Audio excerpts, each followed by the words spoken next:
네, 오늘도 우리 주님의 날을 맞이하여서 예수 그리스도의 몸된 교회를 찾으신 우리 사랑하는 모든 성도 여러분들을 주님의 이름으로 축복합니다. 우리 한번 서로 인사하겠습니다. 잘 오셨습니다. 먼저 이렇게 인사할까요? 잘 오셨습니다. 잘 오셨습니다. 그리고 한마디 더 하겠습니다. 주님의 이름으로 축복합니다. 한번 이렇게 할까요? 주님의 이름으로 축복합니다. 주님의 이름으로 축복합니다. 하나님 오늘도 우리에게 함께 하시고 복 주심을 믿으며 살아가시길 소망합니다. 이따금씩 어른들이 아이들에게 이런 질문을 합니다. 엄마가 좋아? 아빠가 좋아? 이런 질문을 합니다. 그렇죠? 정말로 답을 얻고 싶어서가 아니라 모르겠어요. 그냥 재미로 한 질문이지만요. 아이들의 입장에서 이 질문 들면 고민이 들 거예요. 선택지가 주어졌어요. 엄마 아니면 아빠. 저 아이들은 어떻게 해야 될지 고민을 합니다. 물론 이제 한 살 한 살 더 먹어가면 요령이 생기죠. 엄마 아빠 다 사랑한다고 얘기하지만 우리가 선택지를 주는 그런 질문을 하면 좀 당황할 수밖에 없죠. 우리 신앙의 사람들은요 또 다른 질문이 있습니다. 우리는 하나님을 첫째되게 사랑해야 된다는 걸 알잖아요. 그래서 누가 우리에게 물어볼 수 있습니다. 하나님이 좋아? 부모님이 좋아? 또는 하나님이 좋아? 자녀들이 좋아? 여러분 좀 쉽지 않은 질문이죠. 제가 보니까 더 어려운 질문은 이거였어요. 어느 날 사랑하는 아내가 와서 물어보는 겁니다. 하나님이 좋아? 내가 좋아? 여러분 뭐라고 답하시겠습니다. 하나님이 좋아? 내가 좋아? 물어보면 참 어려운 질문이죠. 그렇죠? 저는 일부 시간에도 말씀드렸는데 저한테 또 다른 어려운 질문이 있어요. 이런 질문이요. 임마누엘이 좋습니까? 할렐루야가 좋습니까? 임마누엘가 찬양을 잘합니까? 할렐루야가 찬양 잘합니까? 이런 거 너무나 어려운 그런 질문입니다. 저는 좀 처음에는 어떻게 대답해야 될까 했는데요. 좀 살다 보니까 좀 이런 답이 좀 지혜가 주어지는 것 같더라고요. 그래서 제가 생각할 수 있는 최고의 답은 이거예요. 저희 아내에게 이렇게 얘기하겠죠. 이 세상에서 내가 가장 사랑하고 존경하는 당신을 주신 하나님을 사랑한다 라고 이렇게 대답을 하겠죠. 얼렁뚱땅 넘어가는 것 같지만 그래도 뭐 하나님 하는 것보다는 훨씬 좀 이해가 되지 않을까요? 물론 말로는 우리가 하나님을 가장 첫째되게 사랑한다 라고 우리는 말합니다. 하나님 사랑합니다. 하나님 사랑합니다. 이렇게 고백을 합니다. 근데 정말 중요한 것은 이것이에요. 우리가 정말로 하나님과의 1대1의 관계 속에서 하나님 당신을 가장 사랑합니다 라고 이렇게 정말 우리가 자신 있게 대답할 수 있을까요? 하나님이 우리의 모든 마음을 아시기 때문에 하나님이 그 질문을 하실 때 주님밖에 없습니다.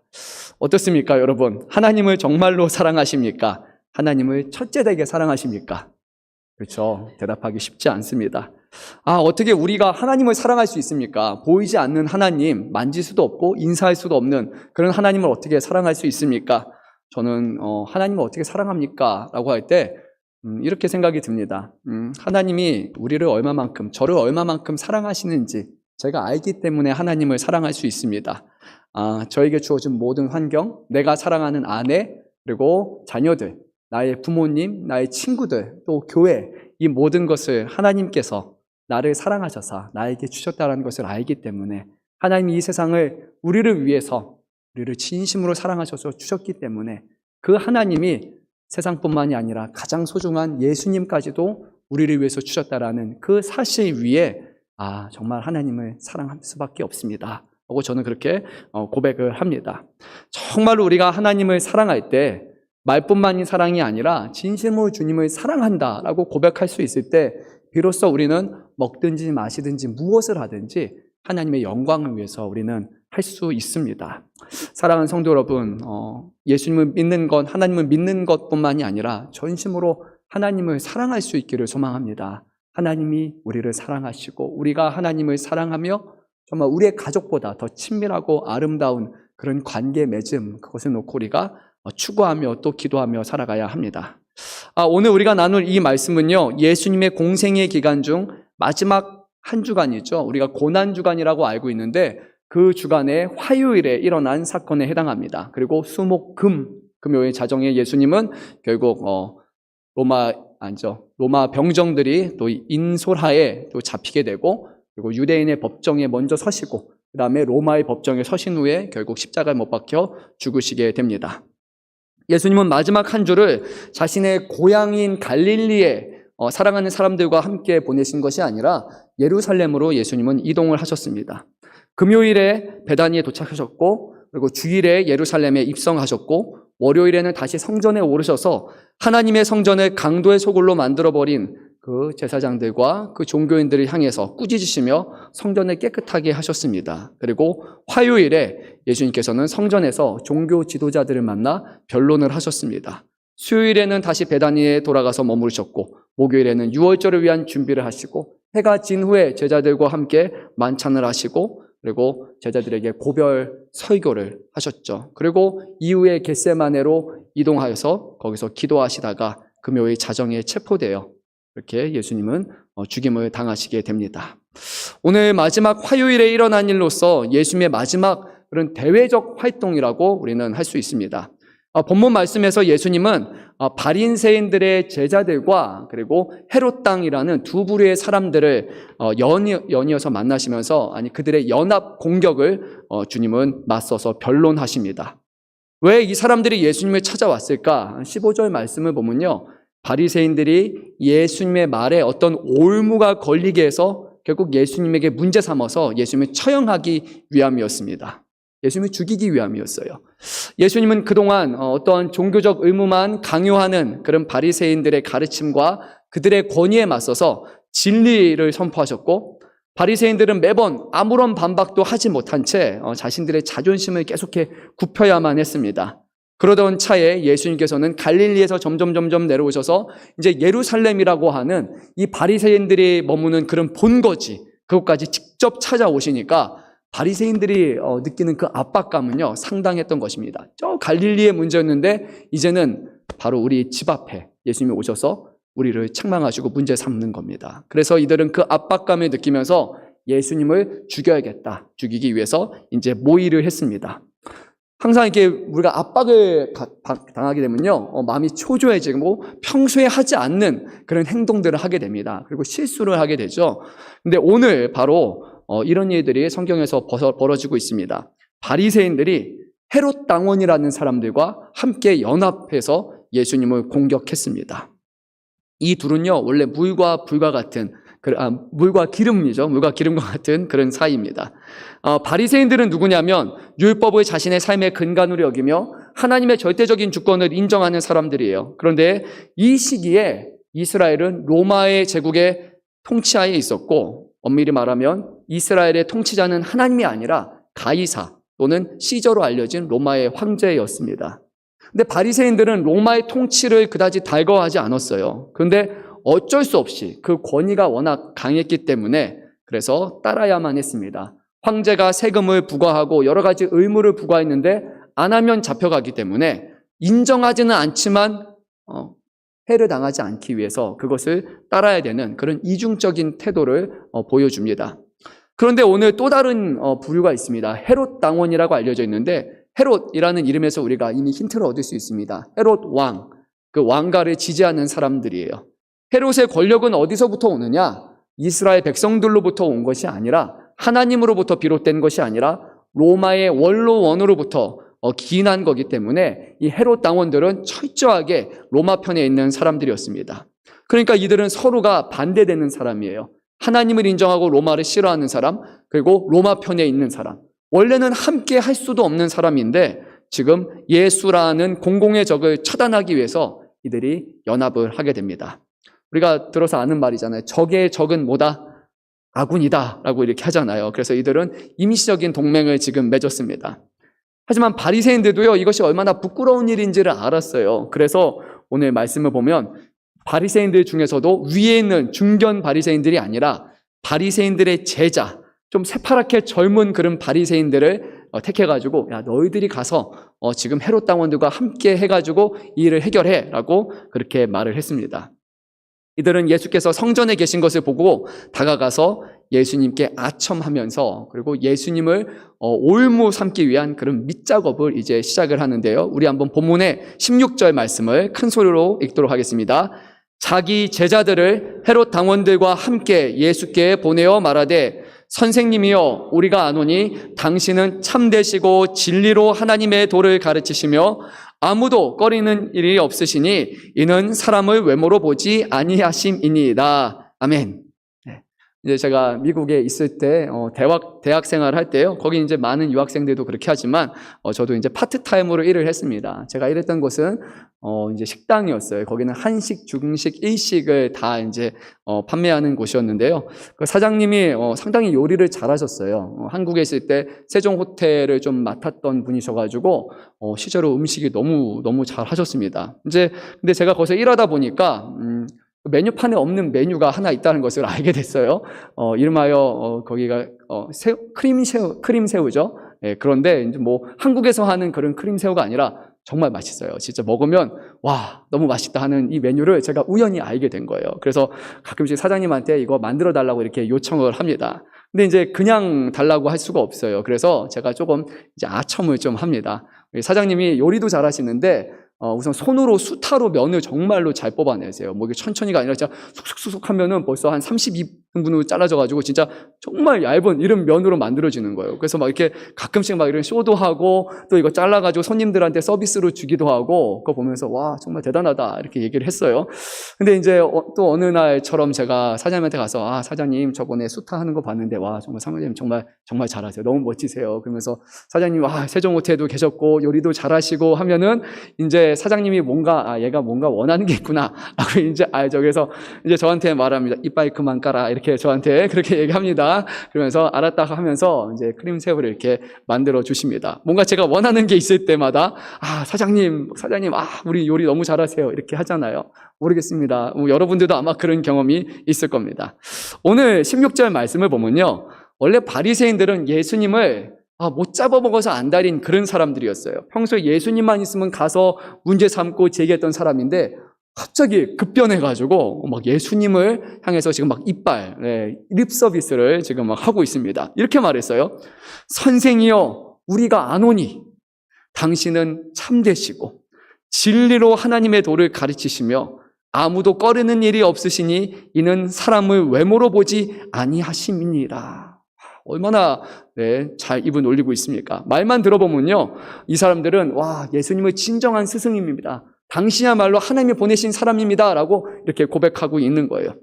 근데 그러면 이런 말을 할 정도면 자신의 바리새인들을 따르는 것이 아니라 예수님을 따라야 되지 않습니까? 근데 그렇지 않습니다. 오늘 이 말씀은 예수님을 높이기 위한 말씀이 아니라 예수님에게 올무 잡기 위한 그런 밑작업을 그들은 하고 있는 겁니다. 예수님이 자신의 함정 질문을 피하지 못하도록 좋은 말로 미리 지금 한 거예요.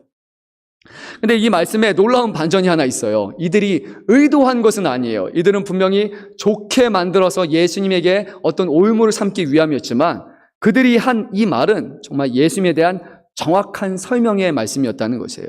예수님은 참되신 분이고 진리로 하나님의 도를 가르치시며 사람을 외모로 취하지 아니하시며 아무도 꺼리지 않는 분, 이런 속성을 가진 분이 과연 이 세상에 누가 있을까요? 사람으로는 불가능하고 오직 하나님만이 가질 수 있는 그 성품을 지금 말하고 있는 거예요. 그러니까 그들은 예수님, 당신은 참으로 하나님의 아들이신 메시아입니다 라고 의도하지 않게 이들은 고백을 했습니다. 예수님은요, 이제 이들의 함정 질문을 던지게 되는데 이것을 얼마든지 회피하실 수 있어요. 예수님이 잘하시는 방법이 하나가 있어요. 뭐냐면, 질문을 했을 때 역으로 질문하시는 거예요. 이것이 유대인들의 탈무드 방식인데요. 뭐 이렇게 물어봐요. 식사하셨습니까? 그러면 너는 먼저 식사했느냐? 이렇게 물어보는 거예요. 그러면 그들이 대답을 하고 나면 그러면 답을 해주시거나 대답을 하지 못하면 그러면 나도 대답하지 않겠다. 예수님이 때에 따라서는 이렇게 말씀하시는데 근데 오늘 이 말씀 바로 예수님이 메시아이심에 대한 이 말씀에 대해서는 예수님이 회피하지 아니하시고 정확하게 예수님은 이 어려운 질문을 답변을 해주십니다. 그것을 통해 자신이 지금 이곳에 누구인지를 드러내신 거죠. 여러분 혹시 최근에 이렇게 화두가 되는 드라마 아니고 다큐멘터리요. 드라마는 하나가 있고 다른 그런 드라마가 또 요즘에 인기가 있고요. 그리고 이단 사이비를 주제로 다룬 그런 넷플릭스의 시리즈가 있습니다. 8편짜리인데 여러분 들어보셨습니까? 나는 신이다 맞습니까? 혹시 보신 분 계세요? 몇 분 계시는군요. 네, 그렇죠. 보신 분들은 손대면서도 불쾌하죠. 그렇죠. 내용 자체가 저도 듣기만 했고요. 워낙 좀 적나라하고 불쾌하다 그래서 보지는 않고 제가 언론 매체를 통해서만 그렇게 들었습니다. 여러 이제 이단을 다루고 있지만 거기서 가장 화두가 됐던 것은 JMS라고 해서 정명석에 대한 부분을 아마 4편 정도 아주 심도 있게 그렇게 다룬 것으로 알고 있습니다. 그리고 이단 사이비에 대해서 다루다 보니까 결국 이 여파로 이제 JMS 탈퇴 운동도 이제 벌어지고 있다고 합니다. 물론 이단들의 특성이 있습니다. 이렇게 드러내면 더 깊은 음지로 들어가는 그런 특성이 있죠. 보니까 TV도 보지 말라, 인터넷 보지 말라, 아무것도 보지 말라라고 지금 뭐 그런 지령도 내려온다고 하는데, 근데 그럼에도 불구하고 거기서 탈퇴하는 운동들이 벌어지고 있고 참 감사하다는 생각을 저는 합니다. 이 JMS의 전 부총재였다가요, 이제 거기서 나와서 탈 JMS 그런 운동을 아주 적극적으로 하시는 목사님이 한 분 계신데 김경천 목사님이라고 합니다. 근데 이 목사님이 왜 자기가 JMS에서 나오게 됐는지 그 이유를 이제 다음과 같이 얘기해 줬어요. 정명석이 중국 공안에게 이제 잡히는 일이 있었는데 그때 자신의 생명의 위협을 느끼고 혐의에서 벗어나기 위해서 거짓을 말했다는 거예요. 공안이 이렇게 물어봤습니다. 당신은 메시아입니까? 이렇게 물어봐요. 근데 JMS에서는 자기가 메시아라고 말했단 말이에요. 근데 공안 앞에서는 아닙니다. 당신이 메시아입니까? 아닙니다. 거짓으로 말했어요. 그래서 나중에는 이 거짓을 말할 수 있는 것을 이 JMS의 교리에 넣어버렸어요. 그래서 뭐 하나님의 선한 목적을 위해서 아니면 어떤 어려움에서 벗어나기 위해서는 거짓말을 해도 된다라는 것을 이제 나중에는 허용했다고 합니다. 뿐만 아니라 이 정명석은 이렇게 말했어요. 2002년에 내가 다시 부활할 것이다. 그리고 법적인 문제가 지금 있는 것처럼 보이지만 아니야, 걱정할 필요 없어. 다 문제가 해결될 거고 그리고 나서 우리가 큰 집회를 열어서 다시 우리 JMS가 부흥이 있을 거야 라고 그렇게 말했어요. 근데 하지만 그가 예언한 내용들은 다 틀렸고 결국 감옥에서 형을 살게 되고 그의 모든 혐의, 그런 성적인 문제들이 다 입증받게 돼요. 결국 이 김경천 목사님이 그제서야 비로소 처음으로 이상하다라는 생각이 했다고 합니다. 내가 틀릴 수도 있겠구나. 그 JMS 안에 있을 때는 그런 것들이 별로 문제가 되지 않았는데 조금 이렇게 보기 시작하니까 의구심이 들기 시작했고 결국 거기서 나와서 이제 일반 교회를 돌아다니면서 이제 신앙생활을 하신다고 합니다. 30년 만에 벗어났다고 제가 들었습니다. 이 JMS에서는요, 선한 거짓말을 모사라고 말하면서 정당화합니다. 그리고 이 JMS만이 아니죠. 한국의 또 다른 이단 사이비 중에 신천지라고 알려져 있죠. 거기서도 교리적으로 거짓말을 허용합니다. 하나님을 위해서는 언제든지 거짓말할 수 있다라는 그런 잘못된 교리를 만들어서 자신들의 포교 활동을 위해서 수없이 거짓말을 합니다. 근데 우리가 잘 아는 것처럼요, 예수님은 거짓을 말하지 않는 분이시고 하나님은 거짓을 말하시는 분이 아닙니다. 하나님은 거룩하시고 예수님도 거룩하시기에 내가 거룩한 것처럼 너희도 거룩하라라고 분명히 우리에게 말씀하셨어요. 다른 말로 하면 하나님이 우리에게 거짓을 말하신다면 그러면 우리가 똑같이 거짓을 말해도 괜찮겠죠. 하지만 하나님이 거짓을 말하신다면 우리는 하나님을 믿지 않게 될 거예요. 부활도 거짓이 될 것이고 구원도 거짓일 것이고 하나님이 하신 모든 약속 또한 다 거짓 위에 세워진 것이 되기 때문이죠. 그래서 우리는 하나님은 거짓이 없다라는 것을 믿고 그렇게 살아갑니다. 따라서 믿는 우리들조차 어떠한 상황에서도 어려움 가운데서도 우리는 거짓을 말하는 것은 허용이 되지 않습니다. 누군가를 구원하기 위해서 거짓으로 설득하는 것은 하나님이 기뻐하신 일이 아니기 때문이죠. 오늘 주님은요, 지금 아주 심각한 위기를 하나 맞이하게 되는데요. 이 질문 앞에서 가장 편한 방법은 대답을 하지 않거나 둘째, 거짓을 말하는 거예요. 거짓으로 답변을 주고 그냥 회피하면 되는 상황이었지만 예수님은 거짓을 말하지 아니하시고 정확한 답변을 제시하십니다. 왜냐하면 그것이 바로 하나님의 성품, 예수님의 거룩하신 성품이기 때문이에요. 말이 좀 그쪽으로 가긴 했는데 그래서 이단 사이비, 거짓으로 복음을 전하고 거짓으로 포교 활동하는 것, 거기에 빠지지 않기를 바랍니다. 우리 하나님은 거짓을 전혀 기뻐하지 않으시기 때문이에요. 우리 한번 17절 말씀을 한 목소리로 읽도록 하겠습니다. 그러면 당신의 생각에는 어떠한지 우리에게 이르소서. 가이사에게 세금을 바치는 것이 옳으니까 옳지 아니하니까 하니. 이제 그들이 질문을 했습니다. 아주 짧은 질문 하나였어요. 가이사에게 세금을 바치는 것이 옳으니까 옳지 아니하니까. 하지만 이 질문은요, 그렇게 쉽게 답변할 수 있는 내용은 아닙니다. 여기서 yes, no라고 말하느냐에 따라서 어마어마한 파장이 일어날 수 있기 때문이에요. 왜 이런 질문을 했을까요? 왜 세금을 내는 문제를 지금 했을까요? 이 질문의 저희는 무엇일까요? 사랑하는 성도 여러분 세금 잘 내시죠? 탈세 안 하시고 여러분 잘 하시잖아요. 그렇죠? 우리 믿는 사람들이니까. 그러면 여러분 세금을 어디에 냅니까? 여러분 중국에 세금 내십니까? 아니면 한국에 내십니까? 한국이죠. 중국 분이시면 중국에 내시고 한국 분이면 일반적으로 한국에 내는 것이 당연하죠. 미국 국민이면 어디에 세금을 냅니까? 미국에, 그렇죠. 미국 정부에 내는 거 너무 당연한 거죠. 근데 왜 그렇게 합니까? 왜 그렇게 합니까? 세금을 낸다라는 것은 그냥 돈을 내는 것, 지불하는 것을 넘어서서 우리가 그 국가의 시스템을 인정하고 그리고 국가에 속한 사회적 구성원이라는 것을 인정하는 거예요.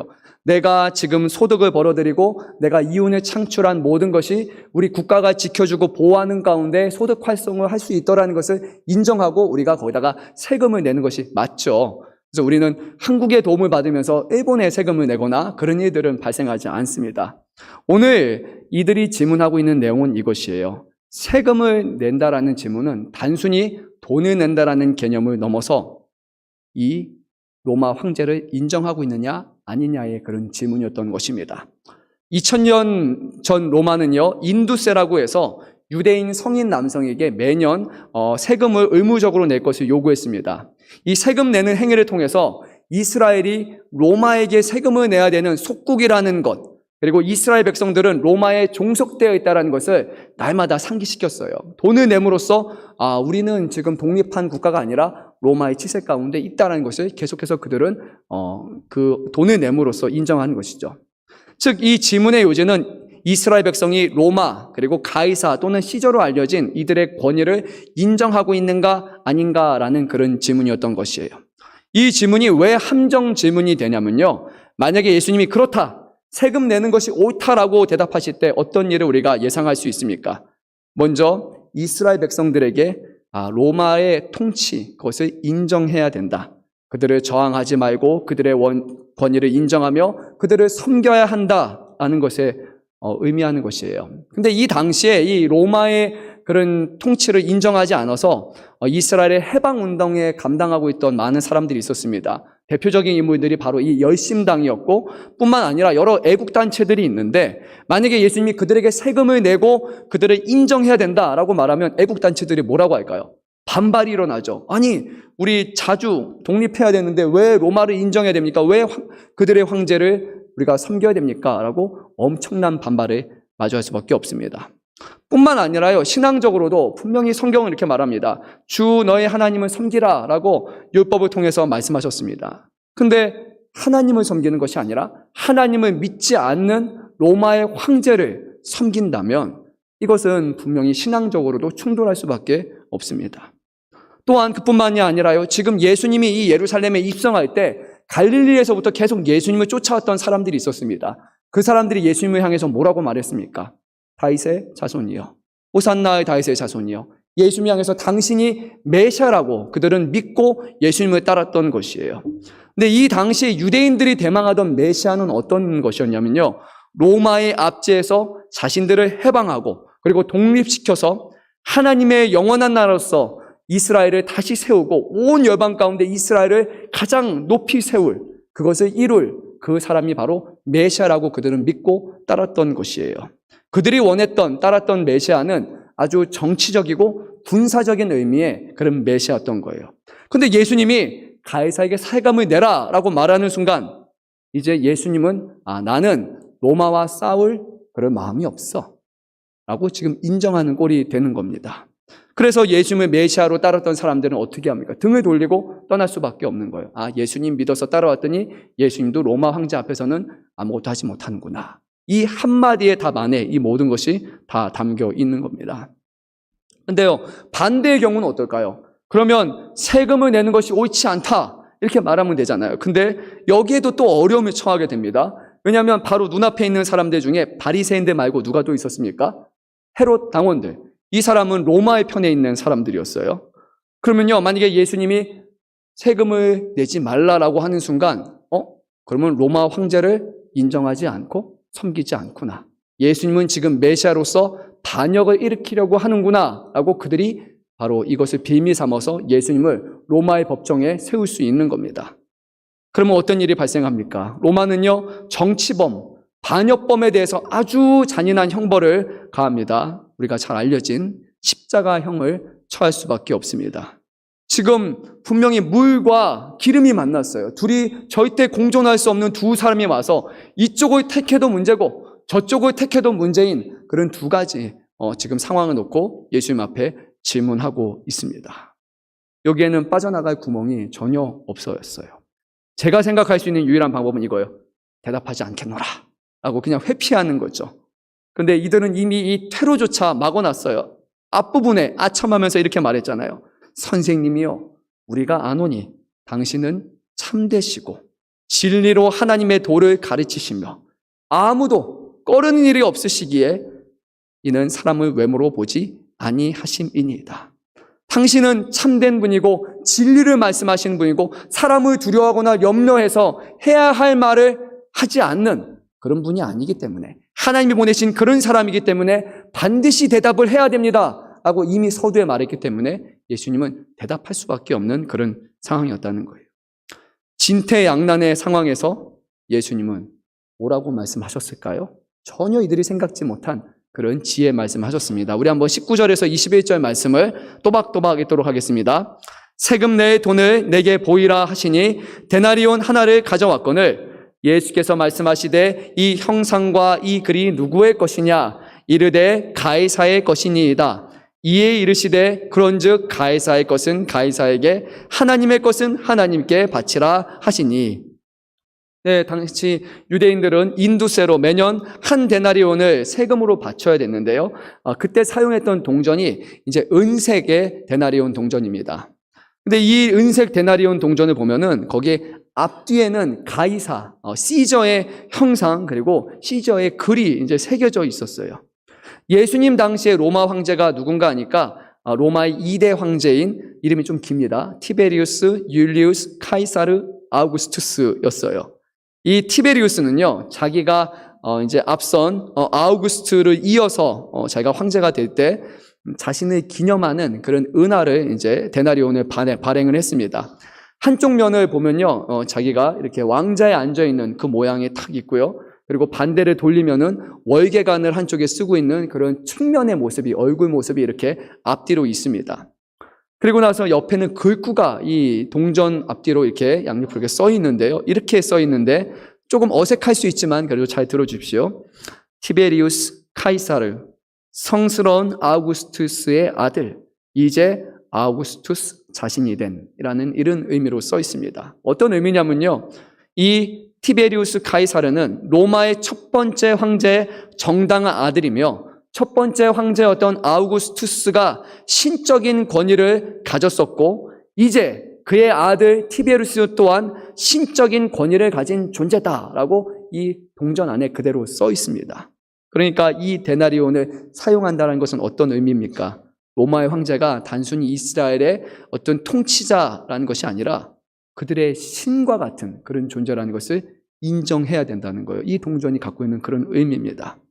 예수님은요, 동전을 가져오라고 하셨어요. 그리고 동전을 보면서 이것이 누구의 동전이냐라고 말씀하시면서 이 동전을 가이사의 것이니까 가이사의 것을 가이사에게 돌려주어라라고 그렇게 말씀을 하셨습니다. 개역개정에는 바치라라고 되어 있지만 원래 원문을 보게 되면 되돌려주다라는 표현이 더 정확한 표현입니다. 이 말씀이 무슨 뜻입니까? 상당히 함축적이죠. 그리고 여러 가지 생각할 수 있지만 거기에 기본적인 뜻은 다음과 같습니다. 이 동전은 가이사르의 것이니까 그에게 돌려주는 것이 맞다.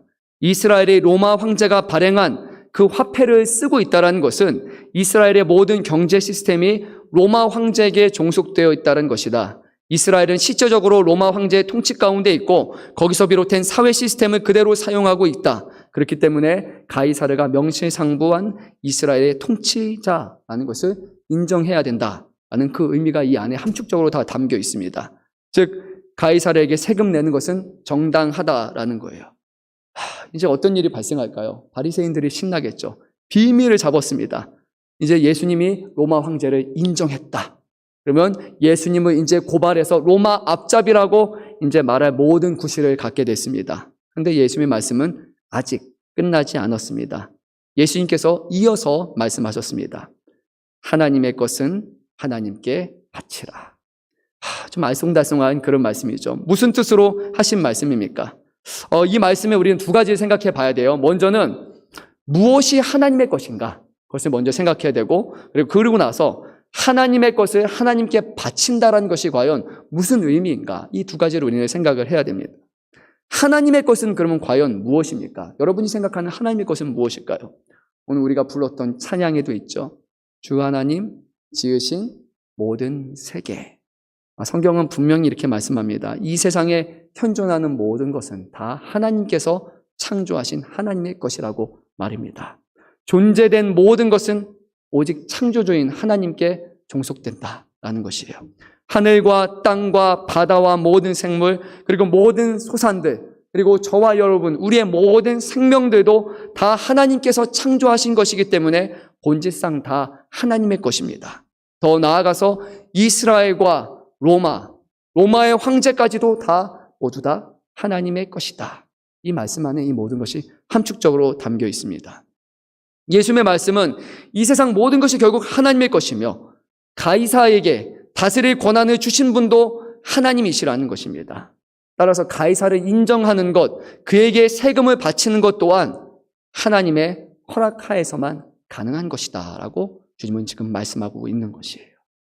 이것이 로마서 12장에서 사도 바울이 우리가 세상의 통치자, 그 권위에 복종해야 될 그 이유를 설명하면서 그 권위를 그들에게 부여하신 분이 바로 하나님이시라고 전했던 그 말씀과 같은 맥락의 말씀이죠. 근데 유대인들은요, 이 답변에 대해서 부정할 수가 없었습니다. 왜냐하면 하나님께서 이스라엘 백성들이 말씀에서 떠나서 불순종할 때 누구의 손에 넘겨줬습니까? 이방 나라의 손에 넘겨줬어요. 그러면서 그들에게 하나님이 너희를 심판할 도구로 이방 나라를 사용할 것이다. 그리고 너희가 그곳에서 회개하고 하나님 앞에 온전하게 돌아오면 다시 또 다른 왕을 통하여서 그들을 구출해낼 것이고 또 그들을 구원할 것이다 라고 주님은 이미 말씀하셨단 말이에요. 하나님은 이스라엘만 다스리는 하나님이 아니라 온 세상에 있는 모든 나라들과 권세들을 움직이시고 좌우하시는 하나님이라는 것을 이미 말씀하셨습니다. 로마 황제에게 이제 세금을 바치는 것 또한 다 하나님의 뜻 가운데 이루어지는 것이다 라고 예수님은 지금 말씀하신 겁니다. 그렇다면요, 하나님의 것이 무엇인지는 우리가 이제 알게 됐어요. 이 세상의 모든 것이 하나님의 것이에요. 그러면 하나님의 것을 바친다라는 것이 과연 무엇을 뜻하는 것입니까? 바치는 것의 의미는 과연 무엇일까요? 가이사르가 원한 것은 세금이었어요. 돈이었어요. 세금을 바치면 그를 왕으로 인정하는 것이었어요. 근데 하나님께서 요구하시는 것은 돈이 아니었어요. 나에게 돈을 바쳐라. 주님은 그렇게 말씀하지 않았어요. 하나님은 이스라엘에게 제사를 요구하셨어요. 제사 제물을 집에서 잘 준비해서 잘 기르다가 그것을 흠이 없고 거룩한 것을 구별하여서 하나님 앞에 직접 가지고 나와서 하나님 앞에 드리라라고 그렇게 말씀하셨어요. 하나님이 원하신 것은 제사 제물 자체에 있는 것이 아니라 그 제사 제물을 구별하여 하나님 앞에 성별하여 잘 드릴 수 있도록 그 모든 길러지는 과정에서 가지고 와서 성전에 바치는 것까지 준비하는 모든 마음을 주님은 원하셨던 거예요. 그래서 우리는 아벨의 제사를 통해서 하나님이 받으신 것은 제사가 아니라 아벨의 제사를 받으셨다라고 분명히 말씀하신 거예요. 하나님이 원하신 것이란 돈을 바치는 것, 제사 제물을 드리는 것이 아니라 하나님을 향한 온전한 마음, 또 다른 표현으로는 하나님을 사랑하는 마음을 바치기를 원하셨다는 겁니다.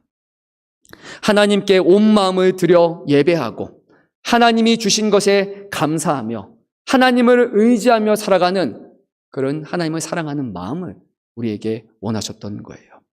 그런데 예수님께서요, 얼마 전에 예루살렘 성전에 오셨을 때 거기서 예수님의 눈에 비친 것은 무엇이었냐면 성전에서 하나님께 드릴 제사 제물을 돈으로 사고 팔고 있는 장사치들만 가득했고, 그리고 사람의 마음을 하나님으로부터 빼앗아서 그런 다른 곳을 향하게 하는 그런 강도들만 그곳에 가득했던 거예요. 그래서 주님은 그곳에서 성전을 정화시키면서 이렇게 말씀하셨습니다. 내 집은 기도하는 집이라 일컬음을 받으리라 하였거늘 너희는 강도의 소굴을 만드는 도다. 성전이 하나님을 예배하는 곳, 하나님을 향한 마음을 드리는 곳, 하나님을 의지하며 하나님 앞에 기도하고 하나님의 도우심을 힘입어서 살아가며 주신 모든 것들이 하나님으로부터 비롯되었다라는 것을 하나님 앞에 기도하며 감사하며 찬양해야 될 그곳에서 이 교회가, 성전이 기도 사라진 채 돈으로 하나님 앞에 드릴 재물과 마음을 사는 것으로 이 종교 시스템이 완전히 몰락한 것을 보시며 주님은 책망의 말씀을 하셨던 거예요. 성전은 기도하는 집이라고 말씀하셨습니다. 물질적인 어려움이 있어도, 삶에 수많은 어려움이 있다 할지라도 그 문제를 돈으로 해결하거나 다른 사람의 힘에 빌어하는 것이 아니라 모든 문제를 가지고 하나님 앞에 나와서 하나님만이 이 문제를 해결하실 수 있고 도우시는 분이라고 인정하며 하나님 앞에 기도할 것을 요구하셨어요. 모든 어려운 상황 가운데서도 하나님 앞에 감사하며 찬양하며 살아가는 것, 그것이 바로 이 성전에서 이루어져야 될 일이었다는 겁니다. 하지만 기도가 사라져버렸고 하나님을 향한 마음도 사라져버렸고 단지 눈에 보이는 건 하나밖에 없었어요. 제사, 제물을 돈으로 사고 파는 것 말입니다. 이 사람들은 제사, 제물을 삽니다. 흠이 없고 좋은 제물이야. 돈으로 하나님께 드릴 마음을 사고 제물을 사고 그것을 하나님께 드리면서 우리가 해야 될 모든 종교적인 의무를 다했다라고 그렇게 말한 것뿐이에요. 예수님은 그들을 보시며 이 사람들의 마음을 보시며 거기서 거룩한 분노를 쏟아내셨습니다. 주님은 이들에게, 더 나아가 이스라엘 모든 백성들에게 지금 이 자리에서 하나님의 말씀을 전하고 계셨어요. 하나님의 것을 하나님께 바치라. 그리고 오늘 예수님은 이 땅에 있는 교회들을 향하여, 우리 금천 양문교회 향하여 또 말씀하십니다. 다른 것이 아니라 하나님의 것을 하나님께 바치라. 하나님이 받으셔야 될 그 영광을 우리는 돌리고 있느냐? 하나님 앞에 드려야 될 기도를 우리는 드리고 있느냐? 예배를 드리는 것으로 혹시 우리의 종교적인 의무를 다하고 있다고 생각하지 않느냐? 오늘 빈손으로 나오지 않고 헌금을 드리면서 나는 하나님 앞에 내야 될 어떤 의무로서의 헌금을 드렸다고 생각하며 이 정도 냈으면 괜찮아 라고 말하면서 우리는 마음이 아니라 그냥 돈을 드리고 있지는 않습니까? 정말로 우리는 하나님 앞에 기도하며 하나님을 의존하는 삶을 날마다 살아가고 있습니까? 그리고 더 나아가서 우리는 하나님을 사랑하고 있습니까? 오늘 말씀은 이렇게 끝을 맺습니다. 22절 말씀이에요.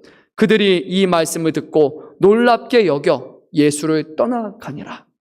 그들은 이 말씀을 듣고 분명히 놀랍게 여겼어요. 와, 어떻게 이런 상황에서 벗어날 수 있을까? 놀랍게 여겼어요. 하지만 이 말씀을 그들을 변화시키는 말씀이 아니었어요. 이미 그들은 예수를 믿지 않기로, 예수를 받아들이지 않기로 그들은 결심했기 때문이에요.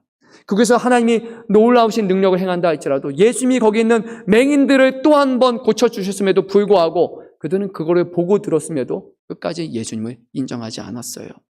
단지 그들은 예수님을 불편히 여기고 떠나갔다는 것뿐입니다.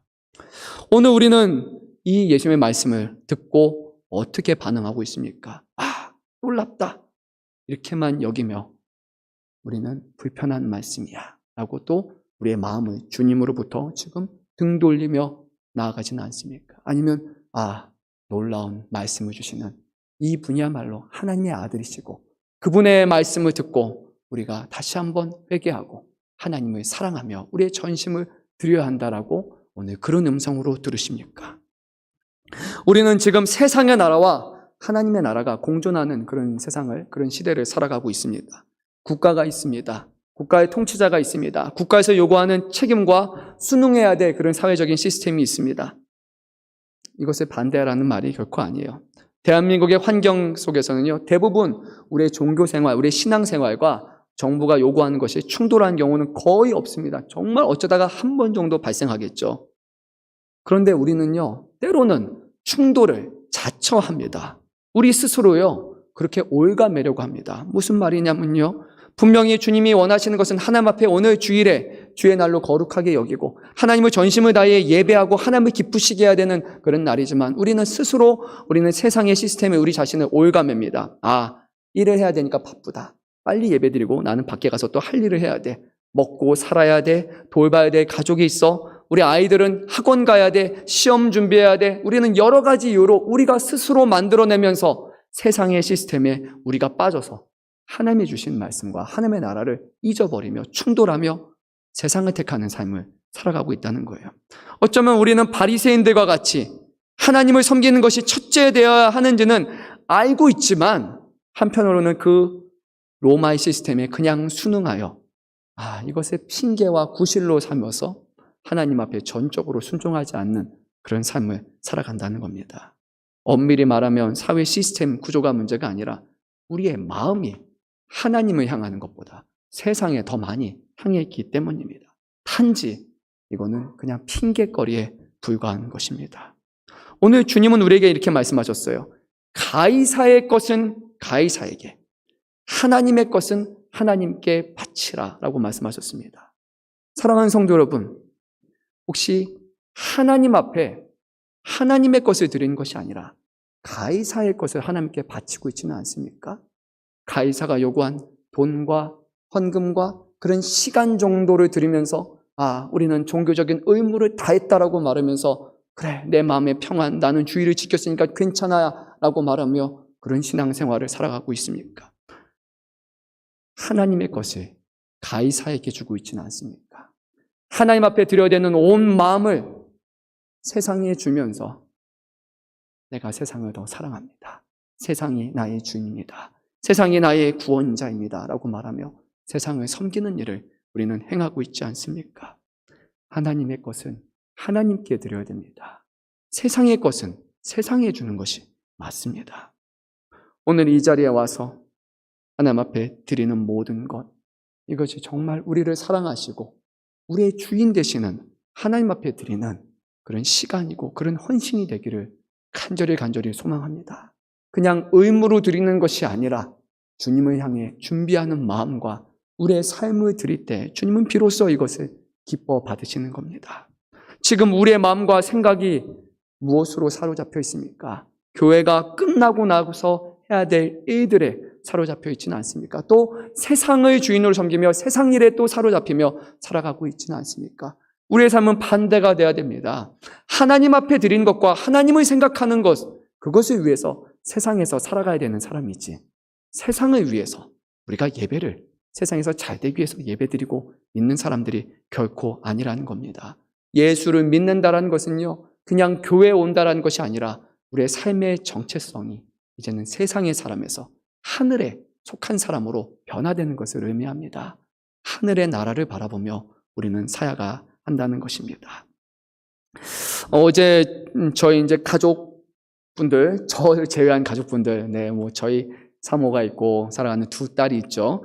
어제 저 빼놓고 서울랜드를 다녀왔어요. 근데 원래 같이 가야 되는데 제가 해야 될 게 있다 이렇게 얘기해서 아버지로서 또 남편으로 해야 될 의무를 제가 하지를 못했습니다. 딸애가 서울랜드 너무 가고 싶었는데 저는 그냥 이미 생각을 했어요. 나는 토요일이고 사역 준비해야 되고 할 일이 많어. 그래서 나는 그냥 못해 라고 단정지어서 얘기했고 결국 우리 사모하고 애들 둘하고 우리 장모님하고 해가지고 서울랜드에 잘 다녀왔어요. 그래 어쩔 수 없지 라고 생각하다가 오늘 이제 말씀 준비하고 아침에 이렇게 걸으면서 골목을 오는데 그런 생각이 들었어요. 정말로 어쩔 수 없는 것이었을까? 정말 내가 하는 일이 너무나 바빠서 내가 같이 놀러 가지 못하고 시간을 보내지 못한 게 맞을까? 아니면 또 다른 이유는 아닐까라고 곰곰이 생각해 보니까요, 저에게 그런 생각이 들었어요. 이게 시간이 없어서의 문제는 아니었구나. 정말로 제가 하고자 했다면 이미 다른 시간들을 조율해서 충분히 준비하고 갈 수 있었을 텐데 라는 생각이 들었어요. 그러니까 무슨 말이냐면요, 결국 저의 마음이 우리 가족에게 더 깊이 향하고 더 많이 사랑해야 되는데 그렇지 않았다는 거예요.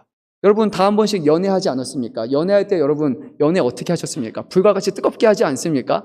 내가 사랑하는 사람을 만나기 위해서라면 하던 것도 다 멈추고 지금 가서 만나지 않습니까? 돈이 없어도 괜찮아요. 걸어가면 되고요.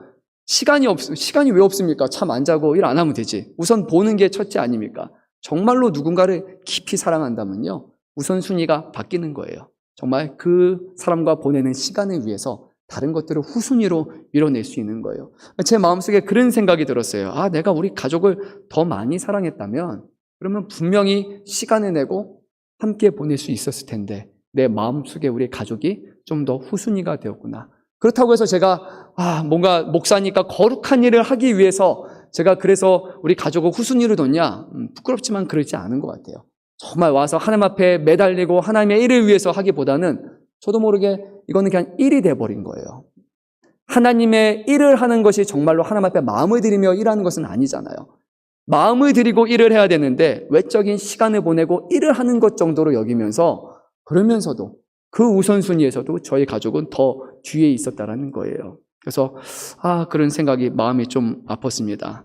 정말 내 마음이 하나님을 더 전심으로 향하고 또 우리 가족을 진심으로 향해야 되는데 그것이 아니라 내 일, 내 만족, 내가 뭔가를 끝내야 된다는 그런 것이 더 중요하고 내가 그것에 더 마음을 쏟고 사랑하고 있었다라는 거예요.